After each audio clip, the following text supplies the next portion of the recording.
Hello everyone, and finally welcome back to Season 2, Episode 5 of Star Trek Agir, a Star Trek Adventures actual play using the rules by Modifius Entertainment. My name is ELH, the Game Master, and if you hear any fireworks going on, or if I suddenly disappear off camera for a few moments, it's because people are setting off fireworks, and my dog is now hiding in her crate. I think we're okay for the time being, but if the fireworks get any worse, I might have to go check on her. But other than that, I'm excited to be in place. Let's go ahead and get introductions, and we'll get started. So, Randy, what you got for us? Good evening, everybody. I'm Randy, also known online as Dr. Nemesis. Tonight I'll be playing the Talaxian captain of the U.S.S. Agir, Axelin. All right. Jeremy? I'm Jeremy, and I play our ship's intrepid executive officer, Dugan Roos. Peter?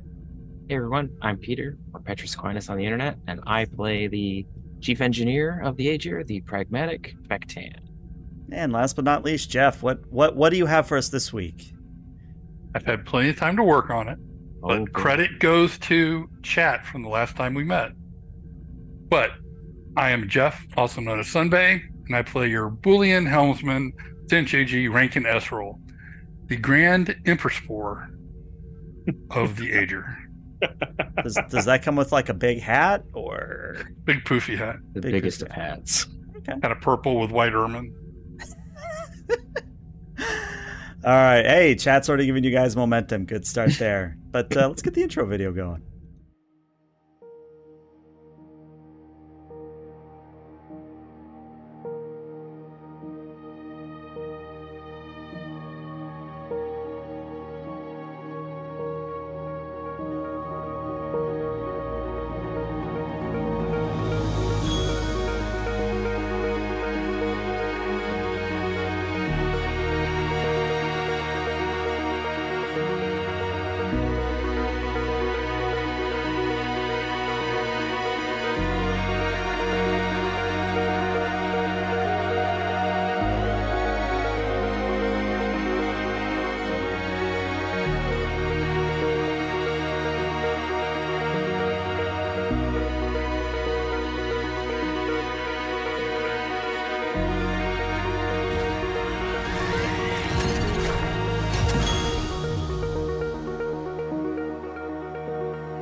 And welcome back. So, as is tradition for every Star Trek Adventures actual play, I have the players do an opening log, and I believe Lieutenant Commander Vectan has the honor of that today.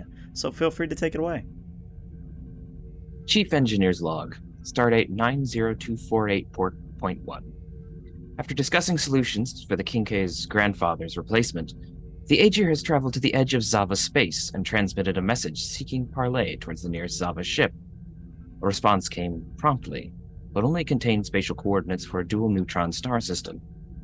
This rather terse communication has left the crew somewhat on edge, since from what little we know of the Xava, they have violent tendencies, as evidenced by the Z's delegation and their recent unfortunate encounter. Because of this, drills are taking place across the ship should talks break down. In spite of the drills, and in spite of the general edge, I've noticed a certain surreptitious frivolity among at least the engineering crew. One ensign reported for duty in they called it tie-dye uniform, claiming the replicator malfunctioned, while another group of ensigns clearly attempted to hide laughter. There have also been reports of confetti in Jeffrey's tubes and dancing animated characters on duty terminals. They do not last long enough to impede the efficiency of the crew, but this April Fool's is a strange concept. I did consult the computer database to see the details on this human holiday. I believe I may have to try one of these pranks and log. Speaking of pranks, as we open up in the Agir's conference room, Vectan, why don't you tell us what prank you've set up in the conference room?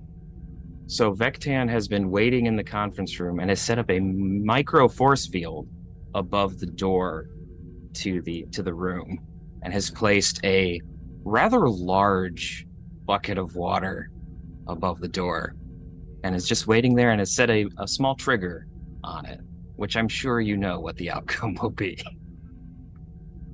All right. Well, would anyone want to volunteer to be first into the room, or shall I make it a roll? We should roll for it. I think that's I will roll. Yeah. All right. 1 will be the captain. 2 will be Roos. 3 will be S-Roll. Survey says Roos is the lucky winner. The one with the best sense of humor. Mm-hmm. I walk in the room. The water falls on your head. Vectan has been staring at the door this whole time. So the water falls on you. Vectan just looks at you, raises an eyebrow. April Fools. Didn't we teach you better pranks at the academy? Axel begins laughing uproariously. This was the one that seemed most appropriate from the computer's database. Oh man, you did research project on how to prank. Love it. There's a database for this. There's an app for that. Live long, prankster. Axel and scoots past the drenched first officer. Commander Roos will remember this. And as Ezreal walks by, he hands you a towel. He Don't ask walks where he in got and it dries from. off. I mean, this isn't that big a deal. But yeah, as you all sit down at the conference table, you all sit on whoopee cushions because Astra had a prank of her own. And Astra appears doubled over laughing and goes, ha ha! See, that's how you prank someone, Vectan. Could learn a thing or two from me. I will save that for future reference. Axel giggles a little bit and sets his whoopee cushion on the table. Okay. Does anybody have anything else they want to prank before we have our meeting? Tai Long walks in and just tosses an arm on the table. No, I just wanted to give you a hand. Ah! Oh, that's a very convincing fake arm you've created. That is not mine, is it, Doctor? No, but I could replicate another one if you wanted. Did you really have to make it so realistic? Well, yeah, that's the whole point of the prank. It's bleeding on the table. Oh, no, that's just amino acid. It'll be fine. That is an effective prank. I just got over space flu. I really don't want to be looking at that right now. Astra, can you clean that up? Astra snaps her fingers, and a combination of the transporter and replicator, the arm is reclamated. Oh, goodness gracious. All right. Before we begin the meeting, the doctor has given me a clean bill of health. I am over whatever that complicated, lengthy disease name was that she said. She did say that I need to be watched for any signs of sudden personality change, as that could indicate a side effect. So, if I start speaking a different language and tap dancing everywhere, I think you should send me back to sickbay, please. Understood, sir. All right. Now on to less pleasant matters. We need to do a rundown of everything we know about our potential enemies, the Xava, so that we can hopefully circumvent any enmity and reunite them with their space station. How about you start the briefing, and we'll move on from there. All right. The Xava are a crab-like race that they shouldn't be a technological threat, but we'll see what happens. They were certainly able to get the better of our friends. So we shall see how that works. We know very little about them other than they are the long descendants of the caretaker creature that we just met. And they're related to the King. So, I don't know that that's going to provide us that much insight, though, because it seems as though their cultures have diverged some time ago. Do you have any further insight, Shrooms? Just a question, sir. The grandfather and his people were more elephantine related, and the Xava are crab-like creatures. We do know that there was significant genetic modification of the species as time went on. But even that's a huge jump, just from the little I know on a scale of 1 to 5 of having a 1 in medicine. Well, hopefully once we've met this species, we'll be able to put some of our doubts to rest. What I'm curious about is how well we can approach them without beginning a fight, because if there is perchance some sort of resistance or peace organization within Xava society, I think it would be to our interest to make contact with them specifically. I can begin monitoring their radio transmissions. Absolutely. What I'd really be interested in finding out is if there's a way we can evade their sensors. May I remind you, Captain, that we directly contacted them. Uh-oh. It may have been a little too long between games. I need to remember. We directly contacted them already? Yeah, part of the opening log. All right. Then I retract that statement. But would it be possible to hide the Proxima somewhere within the system, just in case? I believe we could fit the Proxima with enough sensor jamming technology that would prevent a ship of their technology level to detect it. Excellent. That might give us a tactical leg up if we have to try to use intimidation to prevent a fight. Astra, can we park the Proxima under your control somewhere inconspicuous after Lieutenant Commander Vectan manages to make sure it's going to be sensors quiet? Certainly do that, though. I will say already, it is pretty quiet already. It does have a slim sensor silhouette. Excellent. So the likelihood of them finding it will be very slim. All right. Not zero, but small enough. Well, once you've given it the okay, Lieutenant Commander, we can go ahead and send it out. And then at that point, we should just approach Xava Space, listening to their transmissions, and hopefully we'll learn more about them than we did before from our long-range scans. Anything to add, Shrooms? Vectan? Numero uno? That seems a valid plan, sir. All right. Well, let's get to it. Dismissed. All right. So, Peter, since it's been a while and because I like picking on you and because I have a complication from chat, if you could give me a insight engineering difficulty of 1 to see how well the Proxima is equipped for a little stealth mission here.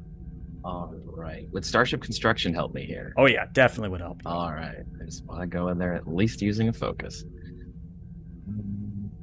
Yeah, I'm not going to use a momentum on this. Here goes. We believe in you. Oh, no. Nice. I mean, that's 4 successes, so you're get 3 momentum. Well done. What Proxima? I've never seen a Proxima. Exactly, yeah. Like, one moment you're looking at the Proxima, and the next, somehow it's already out of the shuttle bay and off into space, disappearing under Astra's control.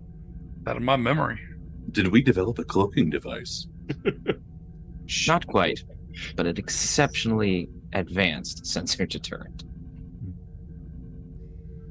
Well, splendid work, Lieutenant Commander. Excellent. Yeah, I don't think even the Agir would be able to spot it if we didn't know where to look. We will have to test that theory at some point. All right. Astra on the Proxima. Just be prepared for us to give the go command, and otherwise, enjoy a lonely April Fool's Day. I will have a prank when I return. Excellent idea. All right. Yellow alert, take us into Xava territory. All right. So we're going to skip ahead maybe about an hour 30 minutes, whatever it takes you to get into the dual neutron star system that you were given coordinates to report to. And when you arrive, waiting for you at the coordinates is indeed a Xava ship. Now, for the Xava ship, I'd like you to imagine a lobster-like craft that has been mixed with some form of an ithlet or a mind flayer kind of a thing. So it has the double claws and the tail of a lobster, but the face is definitely more octopi or mollusk, I think is the word I want, where it kind of has like tendrils and tentacles and things like that. But as soon as you arrive at the coordinates, you do receive a hail immediately requesting your attention. This is the U.S.S. Agir. So they don't send a video, but you do get an audio, and they say, "We understand you wish to get to know us. To do this, you must first go through the Trial of Azahoth." The Trial of Azahoth? Very well. Does our ship go through it, or only members of our crew? You must send your best of your best to the following coordinates, and the trial will commence. And after a few moments, the comms officer does report that they have a set of coordinates for a previously hidden asteroid in the near area. We thank you for your invitation. What happens if we do not pass the test? Will our Then contestant you will be return to banished us? from our space by all means necessary. All right. We accept the challenge. How many? You can have up to 5.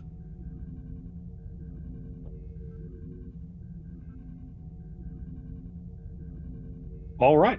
Allow us a moment to confer, and we'll send 5 contestants to your challenge. And they don't even say anything. The comm just cuts off. Click. Well, I was really worried they were going to say that the penalty for failure was instant death, so I'm glad it wasn't that. They did say removal from their space by any means necessary, which could include.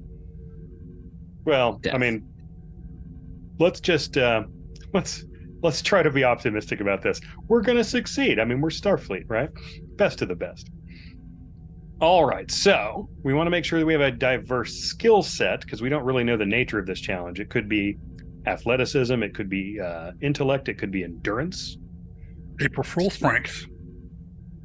I very much hope it is not April Fool's pranks. It is unfortunate that Obvious- Astra is not able to come with us then. Indeed.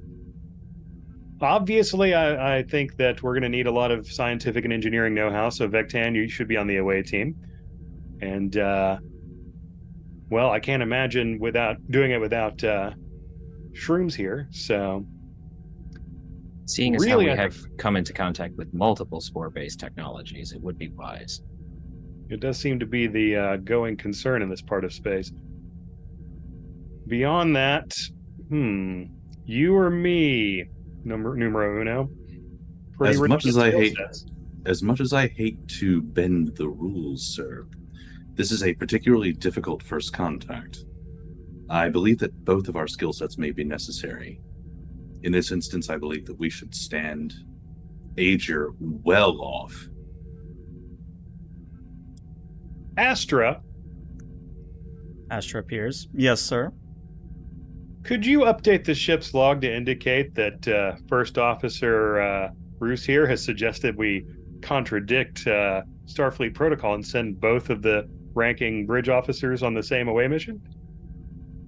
I mean, I can note that, sir, but I can't cite instances where we didn't note that before.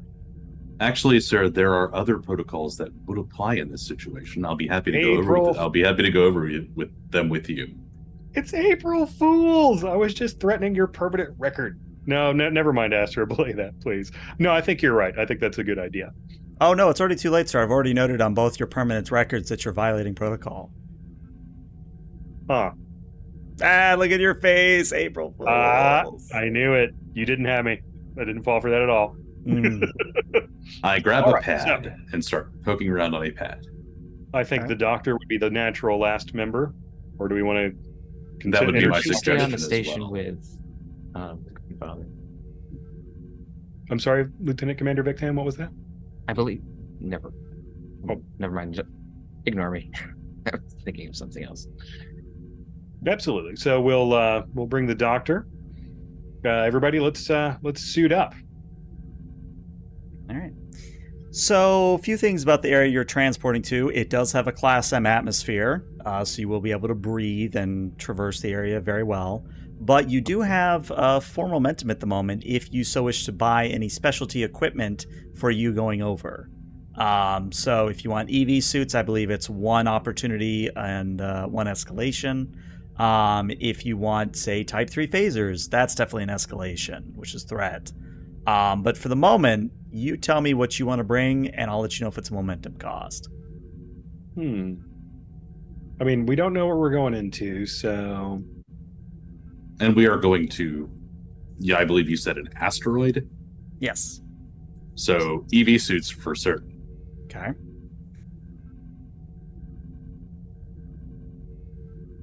So it'll definitely be 1 momentum, 1 threat on that part, if I remember my chart correctly. All right, let's do that. Yeah, EV suits. We can always keep our helmets off if we're in the M-class atmosphere, but if they do something like hold your breath in this poison gas chamber, we'll be really glad we brought those. Now, do Well, note, you got- for everybody involved, as long as you're in your EV suit, you do have a resistance of 1. Again, if I'm remembering the chart correctly. Yes. And then everybody gets a normal hand phaser and tricorder normally, right? Correct. And Vectan gets an engineering tricorder, and Hailong, since she's coming along, would get a medical tricorder as well, for free. Yep. All right. Well, I mean, Is a Dictog something significant to where I'd have to spend for it, or no?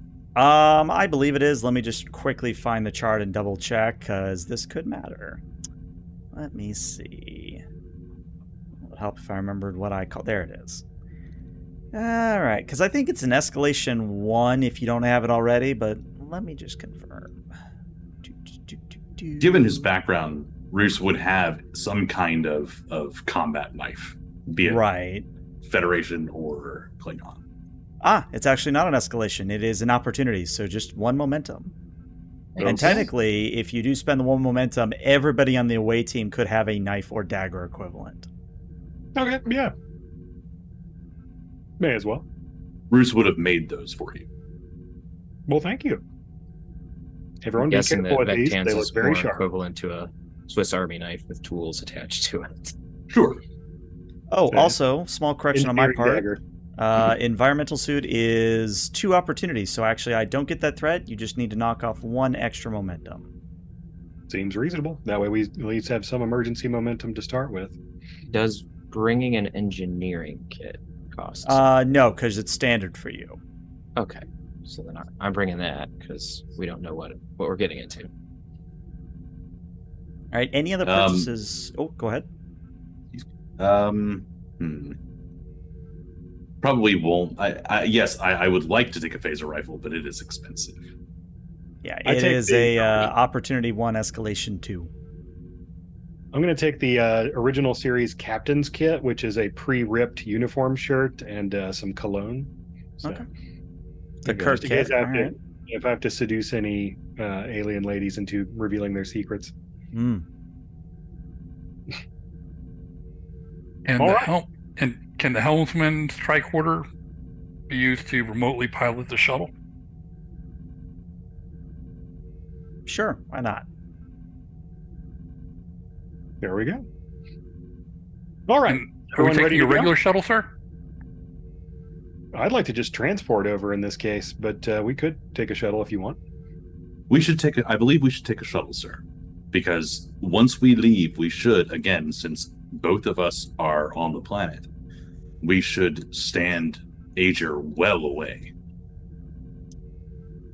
Let's hope we don't have to leave in too big of a hurry, but all right, let's do that.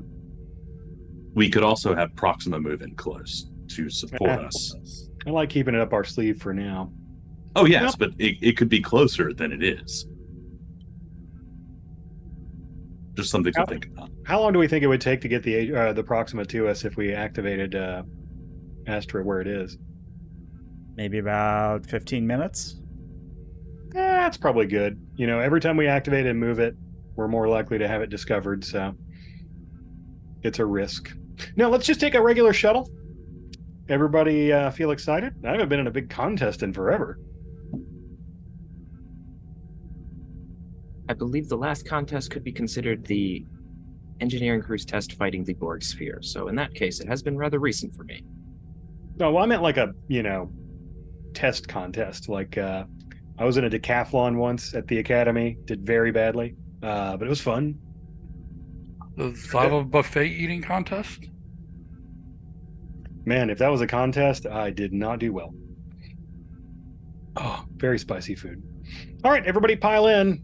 Who should fly? Shrooms. You should probably fly. So, suit up montage sequence. You get your daggers, you get your EV suits, you get your little bits of extra equipment. And you pile into probably a Type 10 or a Type 11, so it's pretty cramped in there with all your gear. But we see the shuttle depart out of the aft shuttle bay of the Agir, and the Agir does move away as per your direction. It can still do a micro warp jump or even a spore jump if things get hairy, but it does make at least appearance's sake that it's moving away. Esral, for momentum's sake, if you could give me just a control and con difficulty of 0, and let's see what you get. Oh, and Chad has asked a very important question. Yes, the doctor has brought her sword along because she doesn't go on any away mission without it. Excellent. All right, 2 successes, meaning you get 2 momentum, bringing you up to 3. So, the shuttle flies around the asteroid a few times just to get a lay of the landing field, and you actually end up descending into like a crater-like aperture.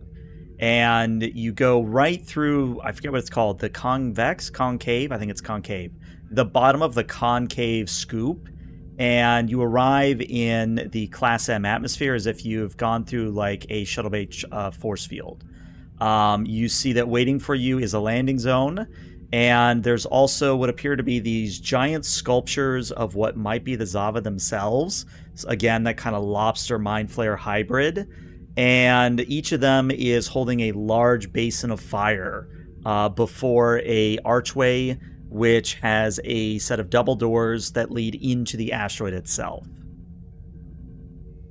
Wow, It would seem that their flair for the dramatic is about the same as the grandfather's. I like it. I like it. That's a good sign.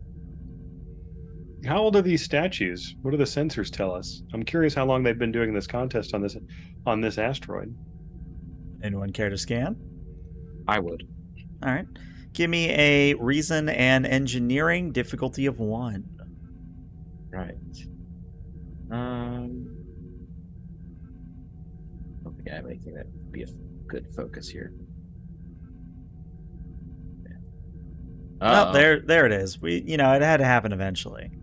So you are able to tell that this is ancient. Like, we're talking millennia, multiple millennia old. So it's actually well kept. It looks good for being 3,000-4,000 years old, something like that. But the complication is the moment you make the sensor pulse, a jamming field does go up to prevent any further scanning, at least from the shuttle.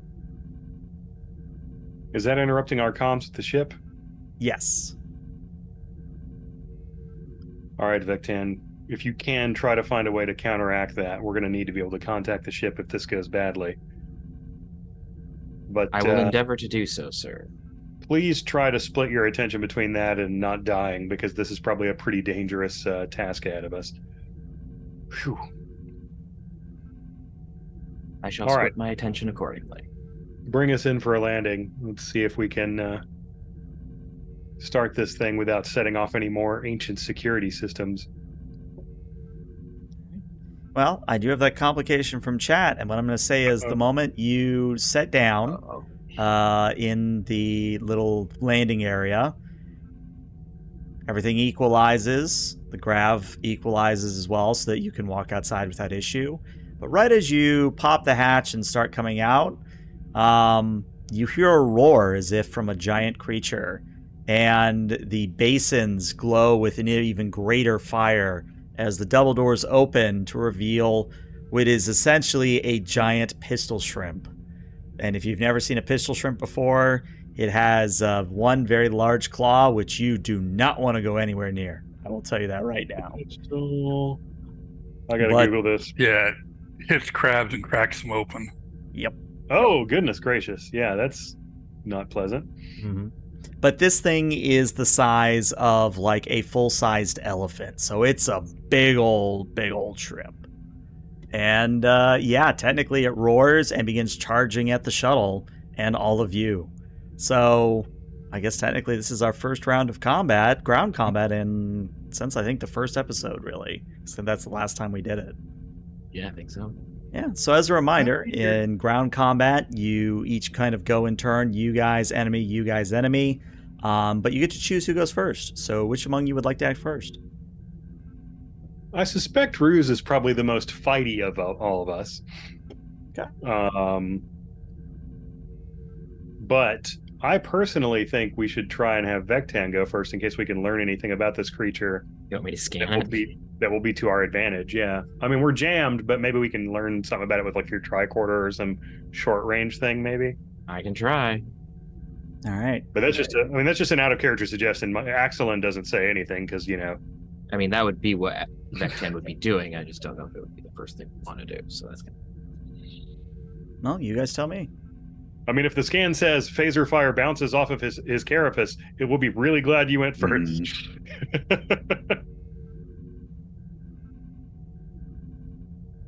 All right. I will attempt to scan it then. All right. So, how's your medicine score, buddy? It's a 3. Okay, that's actually, that's It's good. not terrible.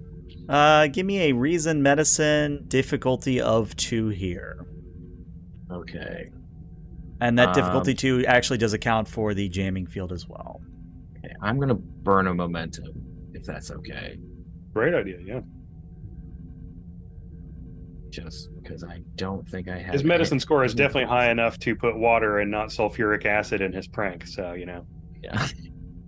True. Oh, no. There's we the just Peter ban- rolls I remember. Can Yeah. we ban Peter for rolling? Do you want a determination this, or are we going to let that stand? Yes, I'm going to do that. It's trying to make friends with us, sir. Yeah. I'm going to use a determination, and I'm going to do...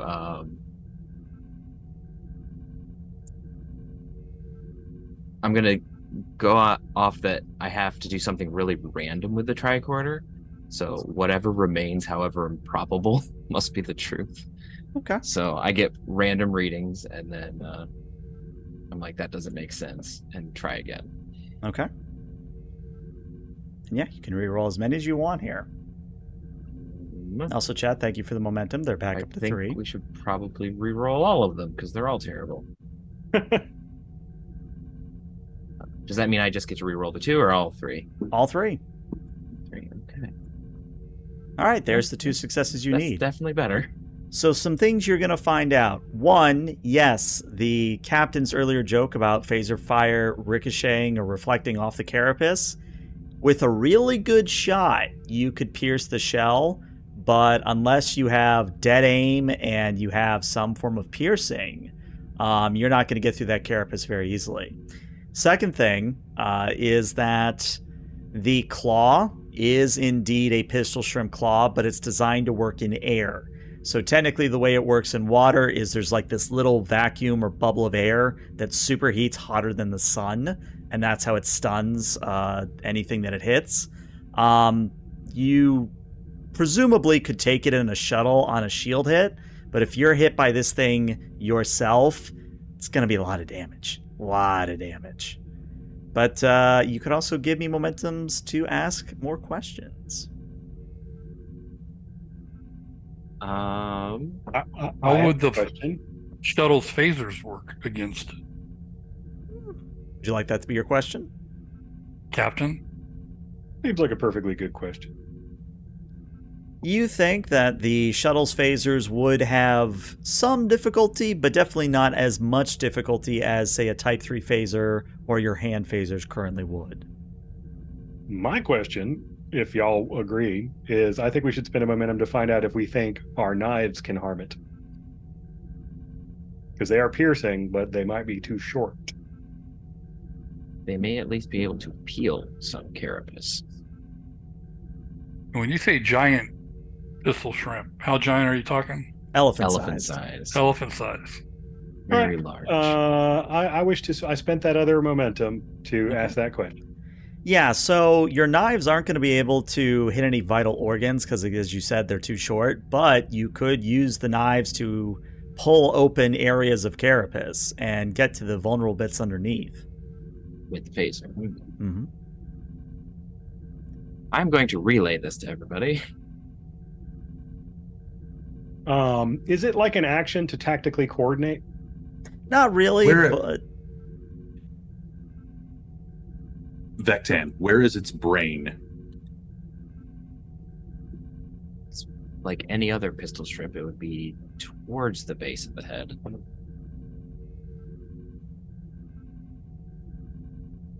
All right. Remembering my ballot Important correctly. question. Does anybody have quick to action or a way to retain the initiative? Nope. Not me, at least. Okay. Then the pistol shrimp's turn is going to happen. The pistol shrimp closes the distance between the aperture it came from and the rest of the shuttle, and it is going to come running up and is going to attempt to hit the shuttle with its claw, because at the moment it sees the shuttle as a threat, not you all. Let's see what we got here. That is an 8 and 11, which is more than sufficient, which means now I get to roll many dice, which I'm sure will do fine. All right, I'm just going to use the Proximus sheet for rolling challenge dice here. Okay, so I imagine you all are still kind of in the stages of getting out of the shuttle, but what happens with that much damage is the pistol shrimp, the giant pistol shrimp, punches the front of the shuttle, and the resulting explosion or blast of air pushes all of you out like compressed air and throws you haphazardly out into the landing area. And as the pistol shrimp draws its claw back, you see that the entire front windshield has been shattered on the shuttle. Boy. But the good news is that's all the pistol shrimp could do on its first turn. We go back to the players. I would like to go next, please. All right, what you got? Okay, so we've established it's not friendly. I'm going to see if I can run up there and knock a hole in its armor. One of you shoot it in the hole, yes? I attempt to run up and dagger it in a prominent spot wherever I can reach with my knife. All right, that is going to be a fitness and a security on your part, difficulty of 3. Fitness, security. Would Makbara help me here? I think it would, yes. All right. Well, that would give me 1 focus, but there's definitely no way I can do 2. So let me just... I'm going to spend our last momentum because, you know, I'm stabbing an elephant-sized crustacean monster. Is this a jumbo shrimp? Yeah, I mean, yeah. The jumbo shrimp. Many jumbos. Okay. I've done better. That's 2 successes with a complication. Do you have any way to reroll that 20? Yeah, if I had 2 talents that applied here, I could. But no, I don't. Okay. So here's what's going to happen is you attempt to get up on the pistol shrimp's back. And what happens is you get 1 good leg or 1 good foothold on one of its legs to pop yourself up. But what happens is the pistol shrimp moves in such a way that it smacks you with its non-lethal claw, and you go sailing against the backside of the shuttle. So you are going to take a little bit of damage here, but do remember you have 1 resistance. Okay, so you're going to take 2 stress damage as you are knocked against the remains of the shuttle at this point. Quick question. Because I got 2 successes to hit it, do we gain a momentum? No, because it was difficulty of 3. Oh, okay. Yes. All right. As he's flying through the air, you hear Axelin shout something that sounds like mistake. But that was it. Okay. Pistol Shrimp's turn is going to go, and Captain, you got the Pistol Shrimp's attention, so it's going to come at you with its smaller claw. Does far less damage, but I do need you to roll me a daring and security here to represent melee combat. The difficulty for you is a 1. For dramatic effect, I'm going to give the Pistol Shrimp 3 dice here. And it has rolled 0 successes, so technically you can melee the shrimp back if you so wish, but there will be a complication that comes into play. Do I roll to melee it back, or how does that work exactly? So you succeeded on your opposed roll, and the way it works is since you got a success and it didn't, you are the one that wins the tie, meaning you can't perform a melee attack against it. So if you want to roll damage on your dagger, you can. I would love to. I don't know how to do that. How many dice is it? Well, a It's dagger 1 plus is... Yeah, it's 1 plus security, so however many that is, and you have Vicious 1 on this. All right. Not a great roll, but okay. All right. So here's what's going to happen is the small claw sort of punches the back of the shuttle where you are. You jump out of the way, and you use the momentum to scramble up on its backside and start stabbing with your dagger. But your dagger, in the process of getting just this tiny little hole to open up in the back of the carapace, you note that when you pull your dagger back for a fourth or fifth stab, that the blade is completely bent in a wrong angle. So you could fix it if you had the time, but you don't have the time at the moment. But yeah, we go back to the players. Either Roos or Esral at this point. I would like to go. All right, what you got? So where is the creature in relation to the shuttle and the captain? Okay.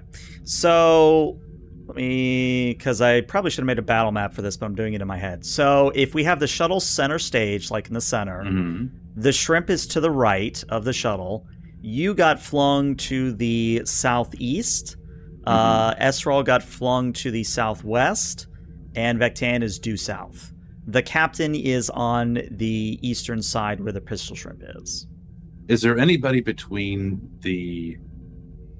if I draw a line from the shuttle to the shrimp, is there anyone between the shrimp and the wall of this depression? But yeah. I think technically the captain is, but the captain's on its back, so the captain could presumably jump away if you wanted to hit it with something. Yeah, like a shuttle. Is the shuttle flyable? Oh yeah, just the front that's been... Yeah, it might not be able to break atmo, but it can, Well, we could just activate the blast shield, we'll be fine. If only a tricorder could fly it remotely. It probably can. Vectan, ram it with the shuttle using your tricorder. You mean Esral? Esral's the one with the tricorder. Or sorry, Esral, do that. All right, so you're direct task. I am assisting. I'm assisting with command. All right, so presence command on Roos's part. Esral, you're doing a daring and a con on your part. I am going to set the difficulty at a 4 by spending some threat. I assume that I get out of the way on this turn and not next turn, or how's that work? We'll handle this part of the resolve of the action. Like, if there's a complication, you may not jump out of the way.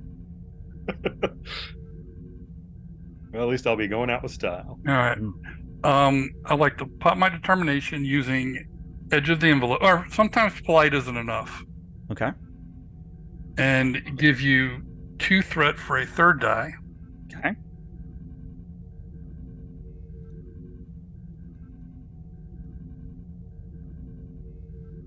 Well, that is 6 successes before the presence command from Roos. So that's already well done there. I think you hit him. All right, that is 7 successes. 7 total successes. So you get 3 momentum back for your troubles. And yeah, Esral, I'm just trying to think how much damage a shuttle flying into a creature is. Roll me, let's say, 8 challenge dice here. All the dice? For challenge dice, yeah. Right. Okay. So, do you wish to re-roll any of those blanks? It's 1 momentum to re-roll as many of those blanks as you wish. Yes. Yes, take 1 and re-roll the 4. Okay.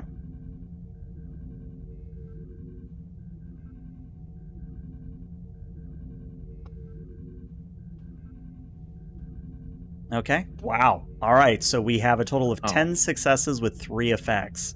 So what that's going to mean is... Actually, you know what, Esral? Why don't you describe squishing the giant shrimp?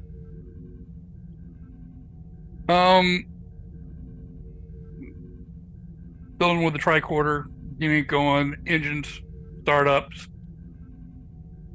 the sputtering, and it starts to move forward, and then it jumps, and it goes center mass, right between the normal claw and the pistol claw. And then out with a little sucking squelch sound. All right. Captain, we're going to say that you're able to bail at the very last moment, so you kind of do a combat roll onto the ground as the shuttle squishes the shrimp. It makes a very, very disgusting noise. And I In fact, you know what? I'm going to spend a threat because I find it funny. Some of the goo does rain down on all of you. Doesn't do any damage, but you do get gooed. And where do you want me to send the shuttle now, sir? I have some ideas. Back to the center of the pad.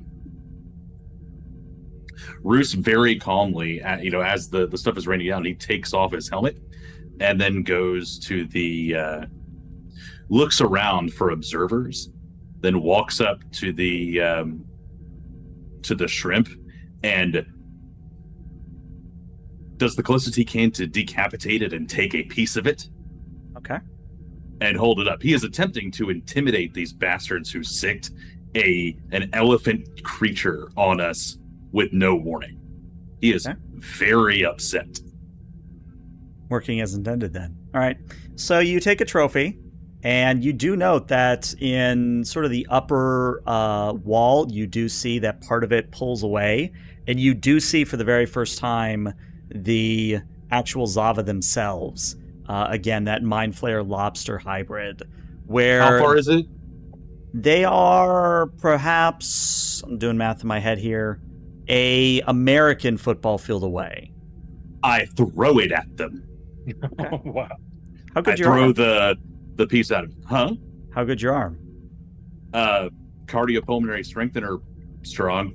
What I'm asking is, did you play football at all? Oh yeah, he's a special operator. He is an extremely good athlete. He's just old now.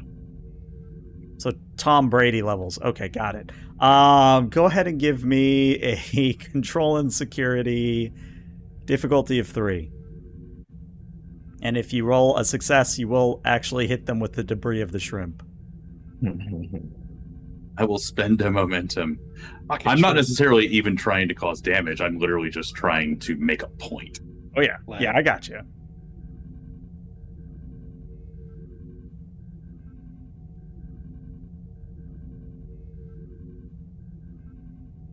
For successes, you get that momentum. I'm going to re-roll one of those with cautious security since I did spend.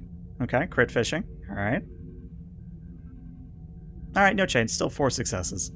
No, extra success. Oh, no, sorry. Sorry. Yeah, you're good. I thought one of those was a failure. Yeah. No, you're good. You're good. So you're back up to 2 momentum. And yeah, that's one heck of an arm you got, Roos, because you cock your arm back and throw the bit of the pistol shrimp, and it spirals through the air, and it does splat against what appears to be some form of glass or transparent aluminum. But as the bit of gore slides down the screen, one of the Xava kind of is... How do I say this? One of the Xava has a staff, kind of like a quarterstaff. They slam it on the ground 2 times, and their voice is projected into the area, and they say, "You have passed the trial of strength." I turn away. Fair enough. "You have passed the trial of strength. It is very clear that you have the ability to defend yourselves and deal with threats. We, however, must now judge your mind." And they slam the quarterstaff 2 more times.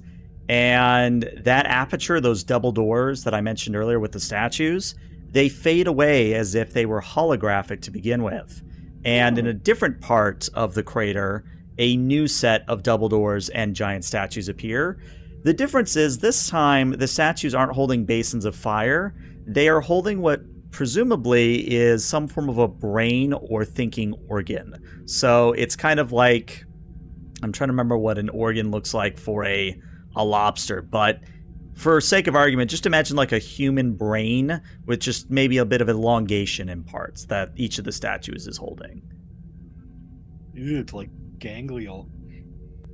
Okay, that's pretty disgusting. Everybody be on alert. Numero uno, are you okay there, buddy? I'm fine, sir. Just checking. By the way, I would just like it noted that until somebody else does better, I'm pretty sure I have the Starfleet record for giant shrimp rodeo. Good to know, sir. Yeah, yeah. Roos is not actually all that angry. He's just performatively angry.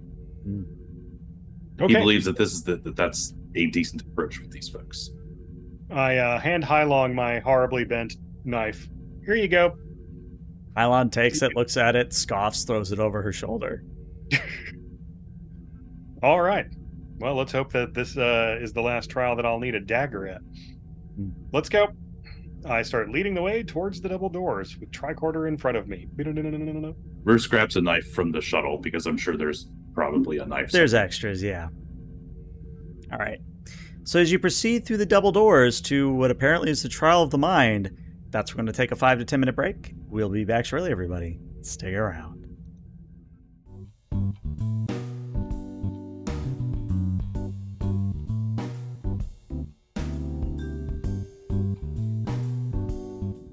And welcome back to part 2 of episode 5 of Star Trek Agir. If you're just joining us, the players are supposedly embarking on the Trial of Azahoth, some ritual of the Xava, to demonstrate that they are worthy of their time and not being driven out in hostile force. The players just dealt with a giant pistol ship the size of an elephant, and now supposedly they are embarking on the Trial of the Mind, whatever that means. But as we resume, we see that the away team is stepping into a smaller room, maybe about the size of the conference room that you met in earlier this evening. In the middle of the space are 3 statues. One of them is a Xava holding a small bowl of water, and there is a mark, just a single mark on the bowl. In the middle, there is a bowl that is larger, maybe about 1.5 times larger, that has 3 marks, and then a Xava on the right has a bowl carrying 5 marks. Only the first bowl has water in it, though? No, none of them have water in the moment, but if you look up at the ceiling, you see that apparently there's some form of a sluice or some form of a rope that you could pull to disgorge water at your convenience. Where would it go? Well, if you actually look at the statues, you can see you can move the statues to be underneath this opening where the water's coming from. You also note that the bowls of water can be raised and lowered. The statues have articulating arms, so you could move it so that the bowls poured into one another. Like a fountain thing. Yeah, exactly. This is the Trial of the Water feature. You know, Vectan, this gives me an eerie sense of deja vu vis-a-vis your April Fool's prank earlier today. You know, now it does seem appropriate, doesn't it? We entered a small room. There's water above us. Interesting. Okay. Well, what do we think? Analysis? 1 mark, 3 mark, 5 marks. Does the water spill from the one that has water in it, or is it just currently sitting? Just sitting. Okay. Does it look like the one with 3 marks is 3 times the volume of the first? Yes. So the first bowl looks like it will hold 1 unit, the third will hold 3, the 5 will hold 5. Oh, okay. So the third one is bigger than all. Okay. I would suggest putting the largest one at the bottom, based on most species' aesthetic choices. However, if that doesn't work, we may wish to reverse it. Well, let's hope we get more than one shot at this.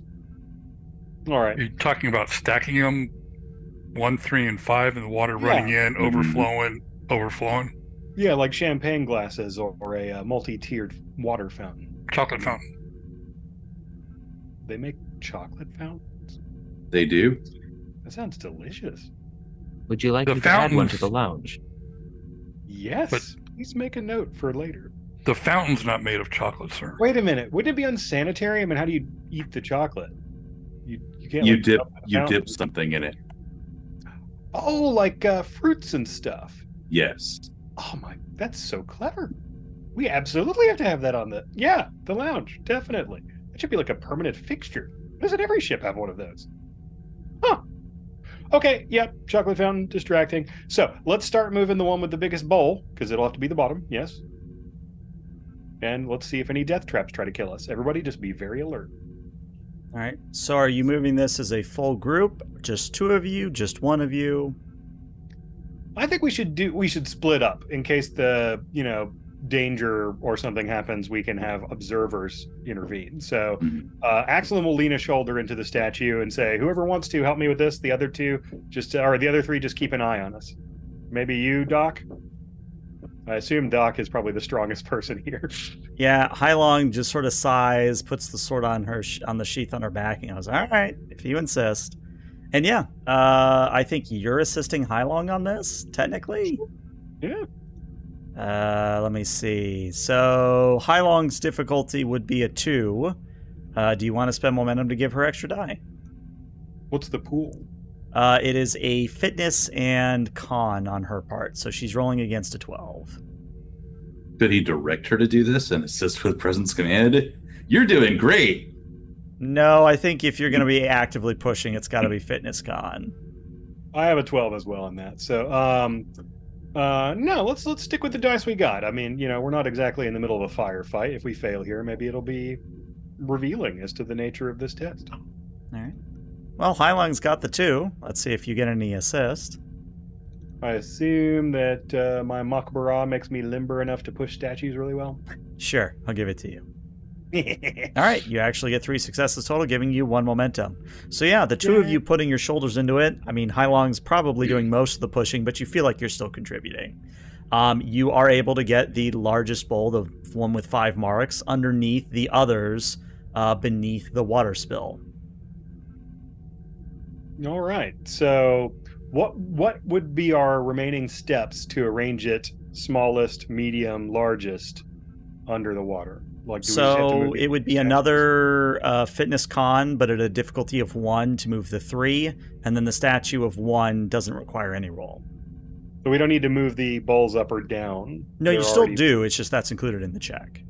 Oh, okay. I was hoping that if this puzzle involved like what order you do things in, that we didn't mess up.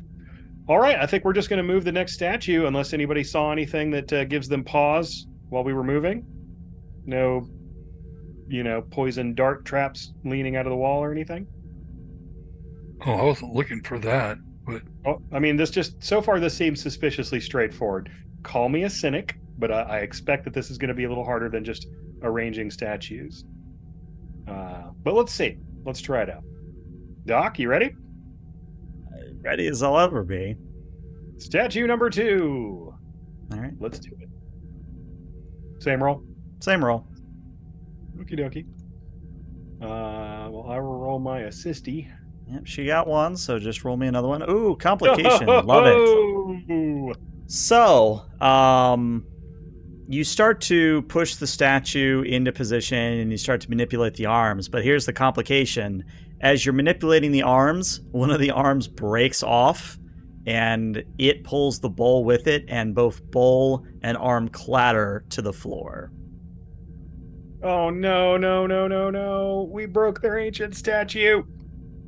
Oh, these guys are going to be so mad. Vectan, come here quick. Is there a way to repair this? Can we, I don't know, space glue it? Is it metal? I mean, if it is metal, it's not very good metal. It's more like a marble or a granite. I do have some joining polymer in my kit. Good. That's what we get for taking the structural integrity of the statue for granted. nah. Maybe No, that is part of the sir. test, sir. Couldn't help it. Anyway. All right, I attempt to hold the arm up for him to spackle. Okay. So if you want to apply the craggle, as it were, this is going to be a control and engineering difficulty of 2. Control engineering 2.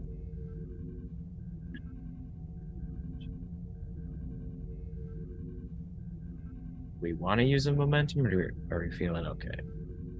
Yeah, I mean, undoing a complication seems worth a spend to me. So we'll do 1 momentum to get 1 extra die.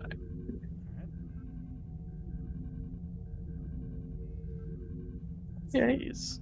Yeah, 2 successes. That's all you need. So yeah, you apply the craggle and you hold it in place long enough that the captain can let go and the arm will stay there.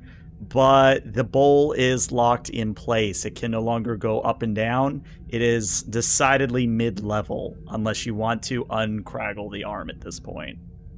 This is But that's the 3. Yes, that's the 3. Okay, so we think we want it in the middle, so maybe we'll be okay. Really good work there, Vectan. Hopefully they won't even notice that we accidentally broke their thing. That I accidentally did that. Yeah. Okay. All right, Doc, let's very gently and precisely move the last one. Oh, no, that's all you, Captain. I don't want to put my strength in it again. Are you okay? Well, I figured that's why it broke. You know, I was pushing too hard and you were pulling one way and... Oh. I mean, if you think so, Ruse, you want to help? Yes, I will do. I will help. All right, so I'll take primary position. This is the 1 mark bowl, yes? We're moving the top one?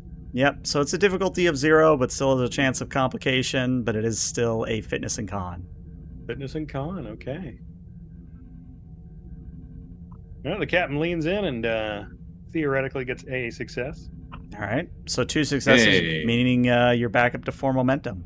And yeah, Yay. you are able to get the statue into position and raise the bowl up so that it is above the other 2. Okay, now how do we get the water to happen? Is there like a switch? There's a pole rope in there or something along those lines. There is, yes. All right, who wants to do the honors? I'm already here. I will just do it. I don't want to do it because I keep breaking things. So just to be clear, it is Roos pulling the lever, yes? Yes. Okay. So you pull the lever. The water does begin to pour from the ceiling, and as expected, the top bowl fills up, then starts to spill over to the next one, and then spill over to the next one. And as you sort of witness this, you note that there is a series of glowing runes that are sort of filled out by the cascading water across the bowls and across the floor. And as you look around, you see that intricate patterns are forming as the water begins to take on a bioluminescent quality that provides further illumination. But as this is happening, I need to ask, does anybody have xenolinguistics, linguistics in general, as a focus? I'm going to take that as a no. Well, you know, I might. I talk to spores. This is true. You do talk to spores. There is that. They don't really talk back, but It's the perfect feat for linguistics. Yeah, let me offer a threat to gain a temporary focus. What do you say? Yeah. And my focus will be in xenolinguistics. Okay. Because when I was in school as a child on the space caravan I grew up on, my bully used to chase me around, and I would hide in the language library to avoid him. And I've learned a lot of random xenolinguistics because of that. Okay. So this is going to be a insight and science on your part. Oh, dear. And you would have xenolinguistics as a focus. Difficulty of 3. Insight is not my strong suit, but hey, Ektan, can you come over here? I think I've got an idea of how to translate this. Can you remind me, is this symbol called this, or is this symbol called that in the Vulcan alphabet? Can he assist me with his scienciness? Yeah, in fact, Tam wants to assist. Could I also theoretically assist with my extrasensory perception? Ooh, I believe that means you give me a threat and I answer a question. Yes, So, I get a hint for a threat. Vectan, you get the sense that there's 2 immediate issues here. If Roos lets go of that lever or that pulley, that's going to be your answer to this puzzle. meaning that as long as Roos is holding the lever down or holding the rope down and the water is pouring, you have not solved the puzzle, but the puzzle has multiple answers. And that's what I'll give you for your ESP. Nice. Captain, it seems that holding the rope allows us to be in a limbo before our answer is set. Don't let go of the rope, number one. Noted, sir. All right, just give me a minute here. There also appear to be multiple solutions. I wish to expand a momentum to gain an additional die on this roll. Okay. I'm gonna, because I don't know the answer to the riddle. I don't know what focuses would apply. Would astrometrics or economics or negotiation or street smarts have any applicability here at all? Interestingly, I think economics would. Okay, so xenolinguistics and economics both apply. So I could theoretically re-roll. If I'm assisting, would philosophy or art? Philosophy for sure. I'm gonna re-roll that 18. And this was a insight security? Insight science. Science. Oh, I rolled wrong. Yeah, I should have rolled science. I'm so sorry. Would that what would that make your target? It would have number? made my target 11, so it wouldn't have changed anything. Okay. Well, Vectan coming with the save, so that's 4 successes, meaning you get a momentum back. So here's what you learn. You aren't going to get 100% translation, but you see that if your translation is correct, this puzzle is a representation of how your society functions. And the current configuration, the top bowl at the top bowl being the smallest and the largest bowl being the bottom, would indicate that your society is the needs of the many are outweighed by the needs of the few, if you get what I'm saying there. So if you want that to be your answer, you would let go of the rope. But you'd think that based on the position of the bowls and which one is larger or smaller, it's meant to be a test of how your society and how your, I guess, literally your brain interprets things. Okay, so if I'm understanding this iconography correctly, this is sort of a depiction of the fundamental rules of a society, specifically talking about resource distribution, I think. So the bowls represent the different sort of classes of society or groups. So the smaller group at the top in this scenario, the way we've got it arranged right now, says we have chosen a society, or we represent a society where the bulk of the attention and resources go to a small group, and what's left over go to a medium group, and what's left over after that goes to a large group. Now, in my opinion, the Federation tries to make all groups equal. So perhaps our answer should be the biggest bowl literally has the next biggest bowl in it, and then the next smallest bowl is in that. All 3 bowls in the big bowl. Is that a configuration that we can actually create? Well, I mean, we have broken off 1 bowl. Now, all of our bowls are currently full. Yes. We could raise all of the bowls to the middle setting so they are so that they're evenly high, then ensure that they are all full and separate and at the same tier. Vectan, does the configuration of the machinery that's letting these statues move allow for that? As they were separate before, I believe it could. But they can all 3 be at the only same question, level?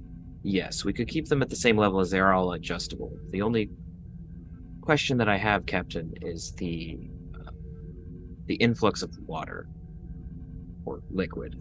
We could position the bowls in such a way that is not present, but would that not indicate an insular society that is not open to new information?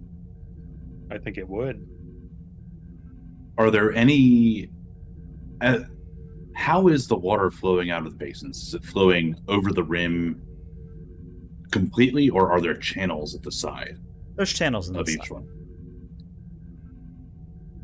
So you could line it up in such a way that wherever the water falls, it evenly distributes among the different bowls via those channels, as long as the channels line up to each other? Presumably. Oh, okay. Is there a solution that allows for that, Vectan? Is there? Out of character, yes. You can accomplish the arrangement you're thinking of. Okay. Thank you, Chat. Yes, Captain. There is a method in which we could arrange them in such a manner. All right. Well, let's get started on doing that. Trying not to break anything else off. That would be ideal. How long? Why don't you move one by yourself? And then myself and Shrooms will move one, and Ruse and Vectan can move one. Well, Ruse has to keep the water going until you want your answer. Oh, that's right. He's got to hold on to the thing. And bowl number 2, or with the 3 marks, has to stay where it is. Yeah, so we're only have to move 2 bowls. At the middle level. Right. I think it can move laterally, it just can't move vertically. And the first bowl only needs 1 person to move it. Okay. So I'll move the first bowl, and the doc can move the 5 mark bowl. Yes. I'll give her a hand for an assist if she needs it. All right. Okay. Survey says she actually goes to try and push the statue, and she's putting like her full weight into it. She's doing like the comical like cartoon pushing against a wall, and she's like, sir, it's not budging. Okay, let's try. Hylong, don't make me come over there and do it myself. Try harder. Direct task. Oh dear. Insight what? You're gonna end up with a sword in your face. All right. Well, I think that does sufficiently motivate Hylong to do better. Do you want to give her momentum for more dice? Yes. I'm gonna assist her with presence command because I just directed her to do something. Fair but enough. I think she should still spend 1 for 1 additional die, and we've got 5, so. Yeah. Okay. All right, she'll spend 1. I believe in the doctor. All right, well, let's see. So yeah, it looks like Esrol isn't really any help, but Roos and Hylong together. So Hylong flips you the bird in a jovial manner and puts her full weight into the statue. And since no complications were rolled, the statue is moved into the desired position, at least the 5 mark bowl is. And, nicely done. As she sort of steps back, she goes, all right, I know we were just joking around right there, but I don't think we should move the big one a whole lot more. It takes a lot of effort, and I'm worried we're going to break it if we keep moving it. Okay, big one stays where it is. I'm going to move the smaller one now. Okay. So, and difficulty 0, fitness con. All right.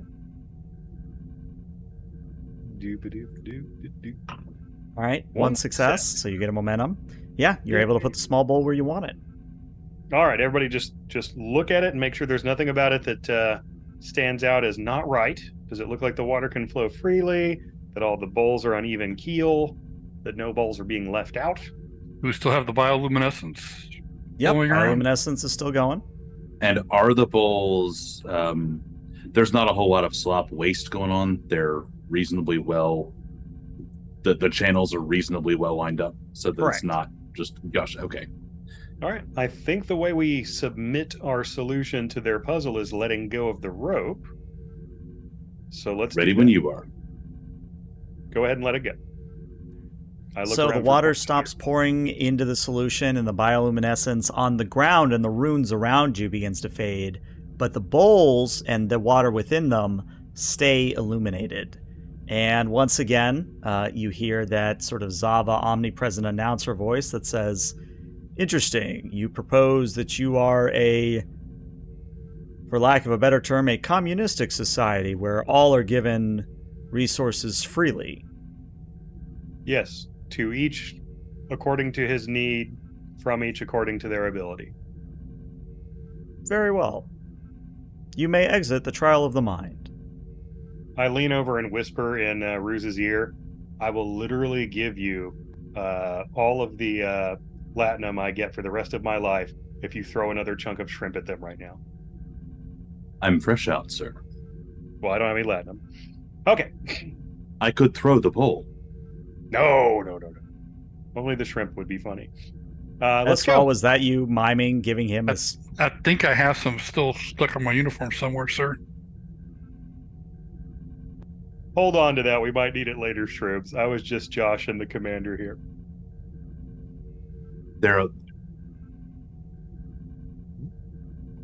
Yes, they're letting us prepare. So Save that Good for job, later. everybody, by the way. Good solution. I think we did pretty well there. Testing our minds. I'm going to call the shrimp a C+, but this was a straight up A. Good job. Excellent. The shrimp situation, I think maybe they just sprung it on us a little too fast. Okay. I walk out confidently from the two doors in the hopes of there still being an atmosphere out there. There is. I take Taylor and Charlie. All right. So you all step back into the landing area, and as soon as the last one of you is through the double doors, the statues and double doors do vanish, again, if they were holograms. And this time, the bowl itself, the concave crater that you're within, actually goes full illumination at this point, where you see that it's not just one bit of Xava or one group of Xava that's witnessing you. It's quite literally a stadium full of Xava that are sort of staring down and observing you at this point. And as you sort of realize this and look around at your audience, the announcer comes back over and says, "Which of you speaks for the small ones?" I am the captain. Do you mean the small ones that live in the ring debris? There is no answer. Who are the small ones in this scenario? I'm not sure I understand. They again don't answer, and even Hylong gets kind of scoffing and like, wow, they want to try us, but they don't want to tell us the answers we need.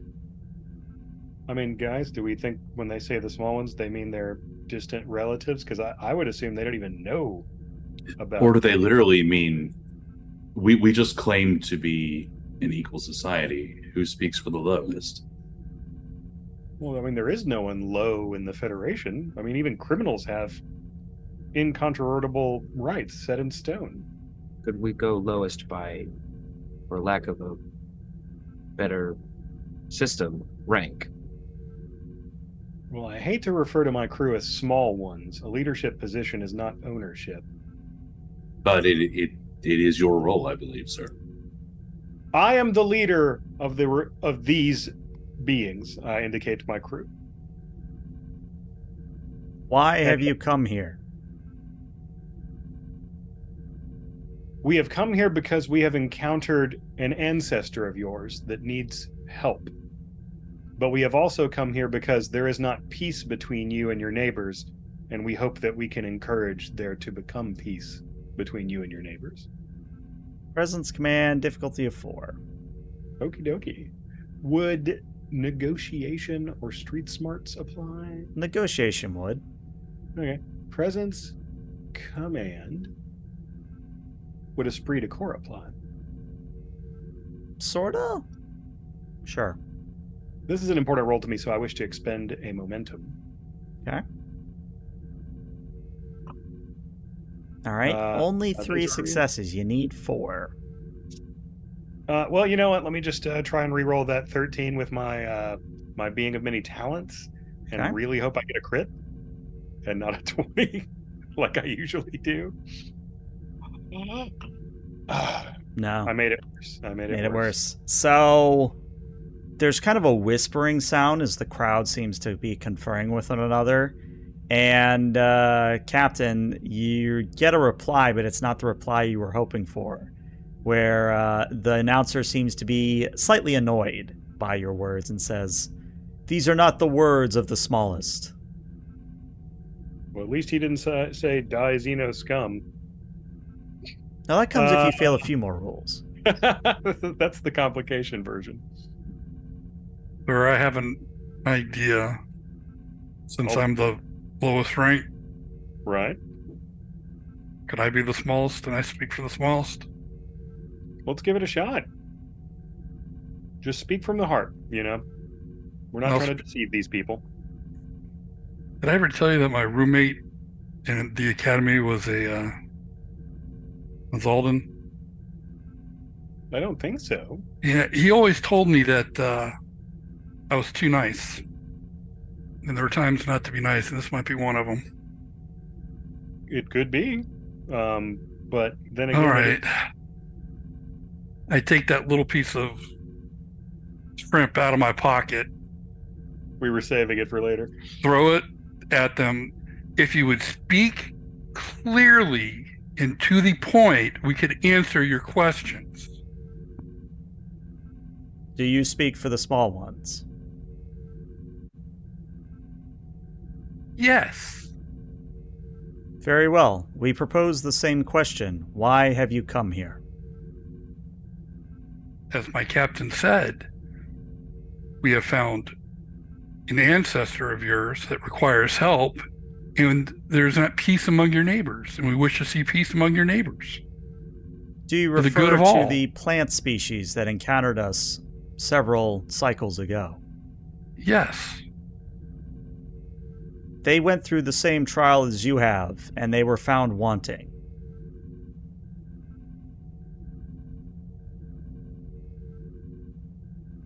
Look at the captain. That didn't come out to us from the Xava. So, They, you told us that failure in this trial meant you would banish us from your realm. Does that mean that you're not going to pursue them and do them harm as long as they stay out of your territory? For the time being. When would that change? How much time has to pass before that changes?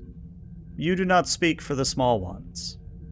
When will that be, and what would change that? Because they are If it friends was of ours. determined that they possessed technology or resources we required, we may change our views of the species. And then you might go to where their territory is and harm them? You And- once again get the sense that Esron And I must be repeat the it. one. Yeah. Yeah, the announcer says, again, we will reassess if it becomes necessary. You know what, Shrooms? I apologize. I'm just reflexively acting according to my nature, but no, you're the point man on this. Oh, We're no, gonna put sir, these- I'm looking for all the guidance I can. But, okay. No. You speak for, you're the one they want to talk to. Come on forward. I'm going to stand back. I stand back and let him stand in front. What more do we have to do to prove our worth to you? You speak of ancestors of ours. Do you bring proof of this? I look over to Zenevectan. Do we have information on your tricor, sir? We do. I believe we may have one of the grandfather's drones on the ship. Out of character, is that correct? If they would allow us to make contact with our ship, we may be able to further prove. Our main ship, as you can see, our conveyance here has been destroyed. Our main ship has a sample of the technology from the being called the grandfather that can prove this relationship. All right, S-roll. Very, very important role for you. Presence and command. Difficulty of 3. Is there any way I can use nonverbal cues to assist him on this? If you like, tell me you what know- these nonverbal cues are. Good, yeah. You know, Okay. or Okay. I'm not going to speak because they told me not to speak for the small ones, but I could follow that course of talking. Good talk. Way to talk. I already Actually- burned. Good. I have another take on this. All ears, sir. Just because the captain can't, just because we can't talk to them doesn't mean we can't talk to you. True. Even the speaker needs guidance. So I would like to walk forward with Esrel there and kind of give him a pep talk and gently, like as a teacher, as a fathery type advisor, coach, teacher person, really just help him organize these thoughts. Because again, I truly believe that even the speaker needs advisors. And This will be somebody just like a give me. congressional hearing where you like whisper to your lawyers. Oh no, Somebody he's not trying to be unheard. He's just being very gentle about the coaching. I had believe a that triggers determination. your talent or a focus for you, I believe. Probably both. Yes, it does. And then, sorry, you were saying something? If anybody has a way to give me a determination back, Has the Wait, captain I should used... have done. I can do that. Yeah, because if but the captain I- hasn't used theirs, they can literally say, you have my determination. You don't mind though. I'd like to hang on to it in case Okay. something goes catastrophically wrong. I forgot to do my veteran roll. Oh yeah, But do your you- veteran roll. That could matter.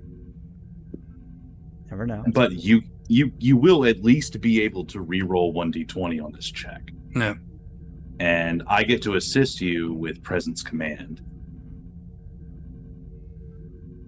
All right. Because I do not have a focus. We have momentum though. You We do have momentum. A lot of momentum, yeah. I think this is a great way True. to spend it. The 1, 2, Yeah. 3 momentum for 2 extra dice. All right. I believe in you. No. All right, Roos isn't helpful, but Esral does get the 3 they need. And he gets to re-roll one Yes. if he wants. Yeah, let's re-roll that 15 and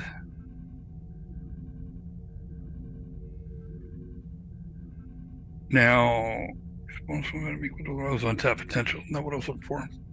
Oh god, we keep forgetting untapped potential. That would have Yep. been potentially a lot of momentum and threat. All right, There you go. roll, Nice. so that's going to give you 4, so you're going to go to momentum back. So go ahead and roll your untapped potential, because that could Okay. matter. It was a heck of a roll for no focus now.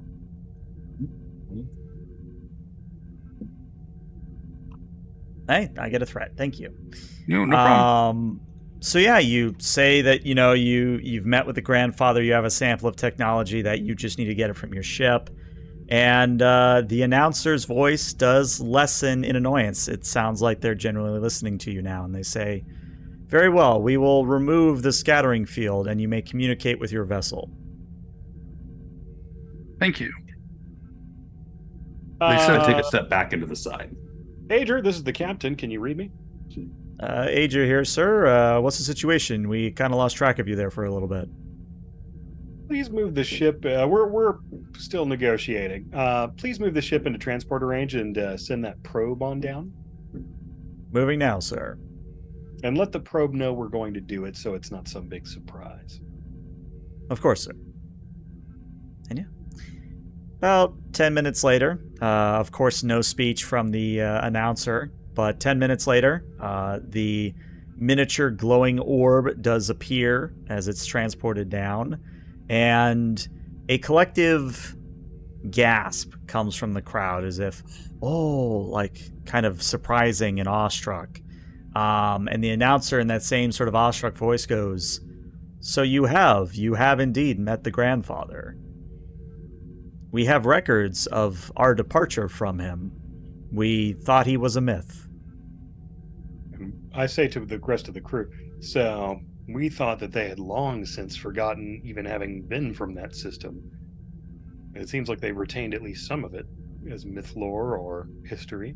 Interesting. What do your myths tell you about the grandfather?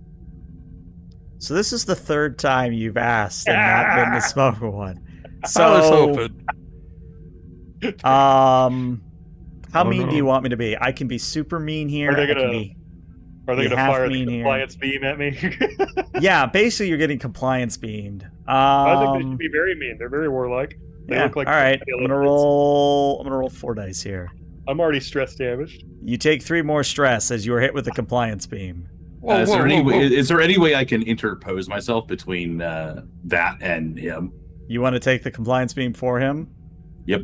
Okay, you can do that. Okay. I take 0 stress. Gotta love Ooh. resistance. Fancy. Okay. Yep. Not talking.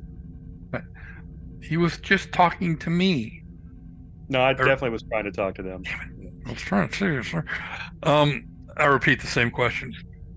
Which I've lost in the funny moment. Can you repeat the question? The grandfather was thinking that so long ago that you might have forgotten him, but he lives on in your legends and myths? Or there is a time in our history where we departed the homeworld and we sought other species and other ways of life. To know that the grandfather is supposedly still functioning is interesting. Brooms, could you ask them what they think the grandfather is? What do you think the grandfather is? Or what do your legends tell you? A grand entity capable of bringing peace and prosperity to all. I'm wrong. However, and there is a however. However, there are those records within our history that indicate that the grandfather was not in favor of our sect leaving the homeworld. Conflict arose.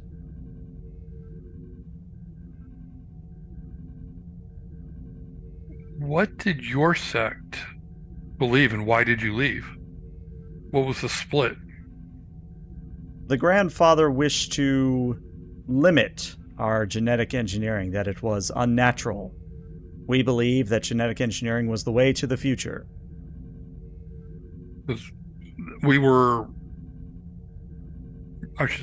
I was amazed at the difference genetically, that visually, between what we have seen of you and what we saw of the Kincaid and the ancestry Kincaid, that it was a very broad divergence.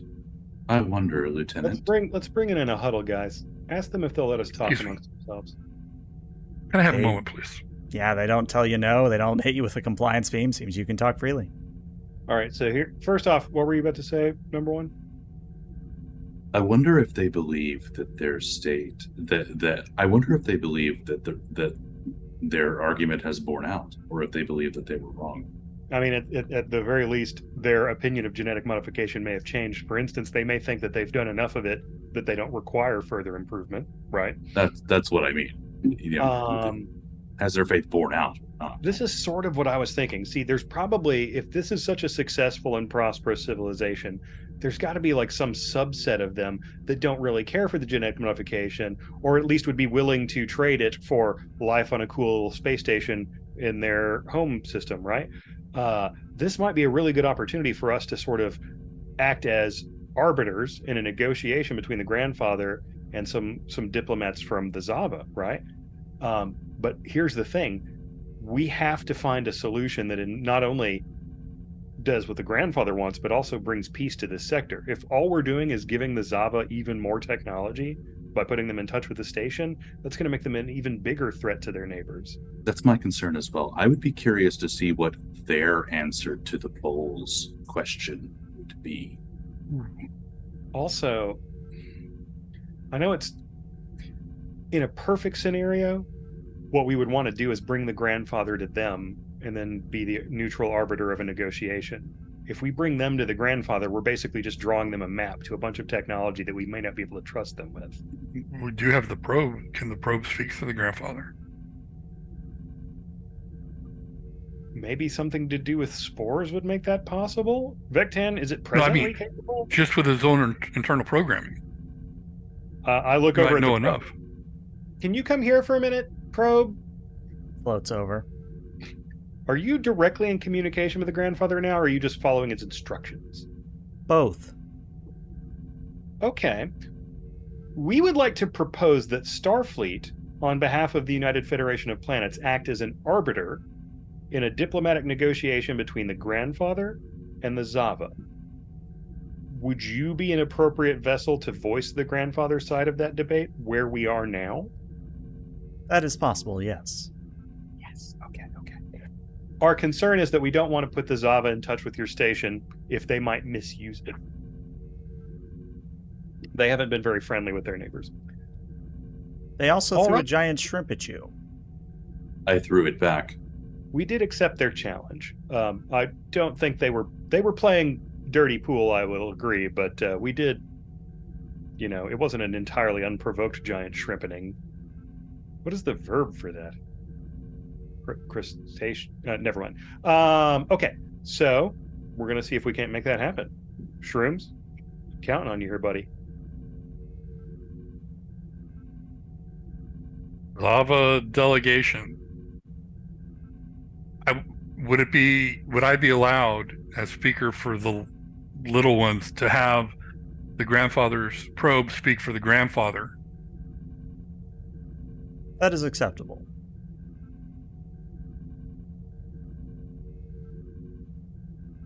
Do you have any questions you would like to ask of the grandfather?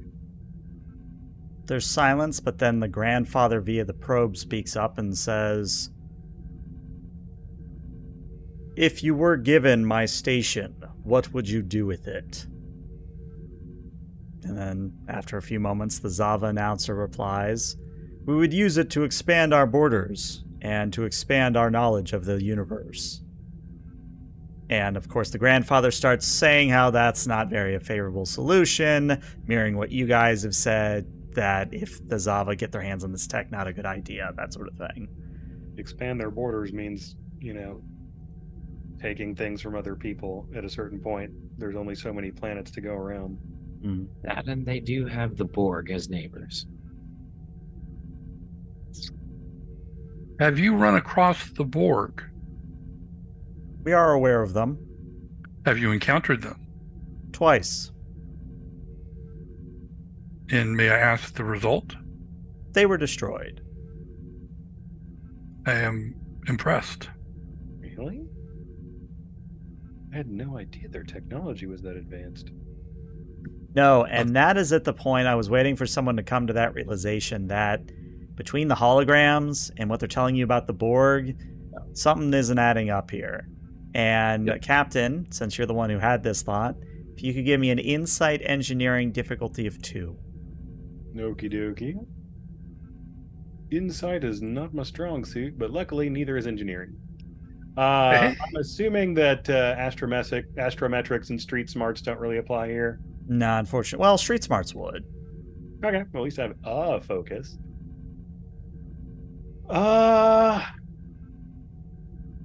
I would like to expend 1 momentum for an additional die. Okay. I'm trying to think of other things I could do to help. I'm just gonna wing it. Let's hope it works. Could you use your tricorder to scan? Since the dampening field is down, maybe that might give you some insight and theoretically reduce your difficulty or something, maybe. Could I assist with that? Vectan could assist that way, yep. And Vectan's would be an insight engineering. Here goes my roll. All right, so I need to see a success from Vectan for this to happen. Computers or quantum mechanics help here? I can give you one of the either, really. There you go. Nice. There's the 1 success. So, as you come to this realization, Captain, and you rope in Vectan to do some scanning here, yeah, they, based on the scans coming from the Agir of the Xava's ship that's in the same space as the Agir, they're TOS level. They shouldn't have holograms. They shouldn't have Borg destroying weapons. And the conclusion you come to is that much like the thought you had last session, which I know it's been a month basically, the Xava are regressing technology, but they still can use the powerful technology. They just don't know how to fix it. So once they break it, they kind of lose access to that special cannon, as it were, in the case of the Borg. Yeah, I was kind of thinking that was the way that this trial situation was, is like in Mass Effect, they, discovering the Citadel, or in Warhammer, where it's the dark age of technology. I figured they sort of like their burgeoning space program had just found this meteor or this asteroid and been like, look, when you push this button, it does holograms. But I didn't realize they would have like weapons based on that too. That's scary, because that means they can they might blow us out of the sky. Okay. Interesting. We would like to meet.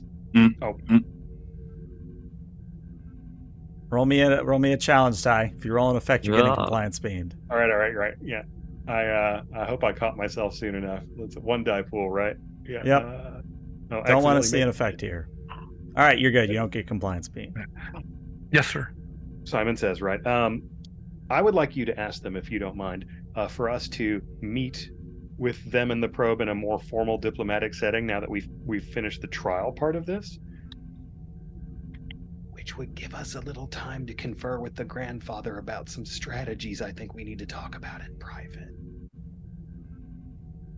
Have we completed your trial? If so, I'd like to take our conversations to a more comfortable, more diplomatic type setting where we can converse with the grandfather directly through the probe. Indirectly, but directly. You may return to your ship. We will send an envoy in one cycle. One cycle of... In your time, 16 hours.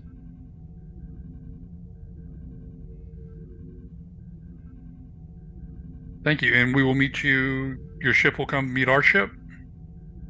We will send a transport. Mm-hmm. I'll look over at the captain. All right. All right. Captain Axelin to Agir. Agir here, sir. 5 crew members and 1 probe to beam up. Do you want me to leave the shuttle there, sir? We'll need to send an engineering team down to repair the shuttle, but I think our chief engineer's been through enough today, so we'll rely on the second shift crew to do that. Sir, we might ask if it would be permissible to send an engineering team down to salvage this shuttle. Well, I already know it's not permissible for me to ask that, so if someone else here who shall remain unnamed wants to talk. Could we just tractor it and bring it on up? Good tractor. Tractoring is an option. Yeah. Are the shuttle's engines damaged beyond repair? We are wearing EV suits. I believe last we checked, it was. It might be in orbit by now. It's just damaged. Yep. The front of it looks like it's been slammed into a wall at very high speeds and someone has punched out the windshield. But you have EV suits, so does that really matter? I don't want to put my crew in the danger of us not knowing about a ruptured something or other, and then we'll beam up and let's tractor beam the shuttle up. I think that's the smarter move. If you could just move Helm, if you could move us into tractor range, you could pick up the shuttle after you get us. Lieutenant, you might want to warn them that we're going to tractor beam the shuttle. We will be taking our shuttle with us by way of a tractor beam. Very well. Thank you. We look forward to seeing you in less than 1 cycle. And then, one by one, all the windows that have the Xava between them all wink out as if they have either closed the one-way glass or they've just vanished. And you get the sense that after a few moments, the entire crater shimmers, and it's just quite literally a box-shaped hole that's in this asteroid. Was it a giant Zoom call? Pretty much, yep. That's why when you threw the shrimp earlier, that's why it just slid down. So, yep. I thought they had. There are still cameras. They still had to involuntarily flinch. Yep. Mm-hmm. But yeah, I think that's where we're going to end session 5. But we are going to not make this as 2-parter, but an actual separate episode for 6, because there's a lot of questions you guys have to answer for the Xava and the grandfather moving forward. And I do want to give you an opportunity to discuss as a group out of character over the next week or so where you want to go with this, because this can go many, many different ways, and I want to give you the time to think that over. Yeah. But yeah, I thought that was well.